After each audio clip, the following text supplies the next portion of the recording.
Dans l'épisode du 27 octobre de Demain nous appartient, Aurore, Julie Desbazac, se lamente d'avoir laissé filer l'arnaqueuse de 7, mais Martin, Franck Monsigny, est confiant dans le fait qu'ils vont l'attraper. De leur côté, Manon, Louvia Bachelier, et Nordine, Youssef Agal, discutent de ce qu'ils ont vu et le jeune homme est toujours sous le choc après avoir vu la nouvelle copine de son père le tromper avec le procureur, Xavier Deluc. Après quelques hésitations, Manon l'encourage à tout raconter à Martin a du mal à le croire.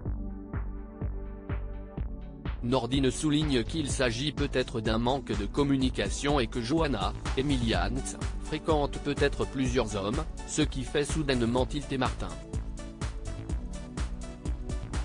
Il faut dire que son fils lui a aussi appris qu'il a vu Johanna et le procureur pile à l'endroit où Aurore et Lisa, Naïma Rodrigue, cherchaient l'arnaqueuse la veille, ce qui lui met la puce à l'oreille. Suspicieux, Martin demande à voir le procureur en urgence et lui annonce qu'il fréquente la même femme, puis lui montre le portrait robot de l'arnaqueuse de 7 dont il dispose. Perrault avoue ensuite qu'il lui a proposé de prêter 50 000 € à Claire. Tout comme Martin, il s'est neveu de n'avoir rien vu venir. De retour au commissariat, Martin raconte sa trouvaille à Aurore qui, après s'être gentiment moqué de son supérieur, souligne qu'ils savent désormais comment l'arnaqueuse a pu leur échapper.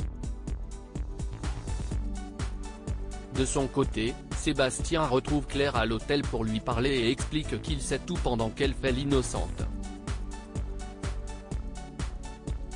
Blessé, Perrault lui demande quand même si elle a eu des sentiments pour lui et si est-il les larmes aux yeux qu'elle laisse entendre qu'elle était réellement attachée à lui. Quand elle tente de s'échapper, Perrault la retient et se retrouve ensuite assommé par terre, le front en sang. Victoire et Georges vont-ils se remettre ensemble? Pendant ce temps chez Victoire, Solène Hébert, Lisa fait sauter les plombs en lançant une machine. Quand elle mentionne l'incide une fois au commissariat, Georges, Maëlle El Ajaoui, propose de passer réparer ça. Une fois chez Victoire, il le répare rapidement et se fait inviter à dîner, mais le courant saute de nouveau et le compteur se met ensuite à fumer, éliminant toute possibilité de le réparer. Si est donc aux chandelles qu'ils se retrouvent tous pour dîner le soir venu, un dîner au cours duquel Victoire et Georges ne cessent de se taquiner pendant que Lisa et Amel, Maëlys Adal, les observent en s'échangeant des coups d'œil.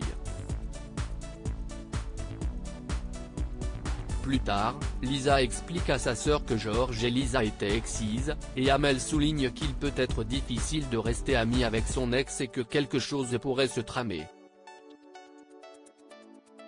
Enfin de leur côté, Karim, Samy Garbi, et Alexandre Brasseur, supportent difficilement leur journée sans sucre, mais parviennent à gagner leur pari, comme ils s'empressent de le rappeler à Anna, Maud Baker, et Chloé, Ingrid Chauvin.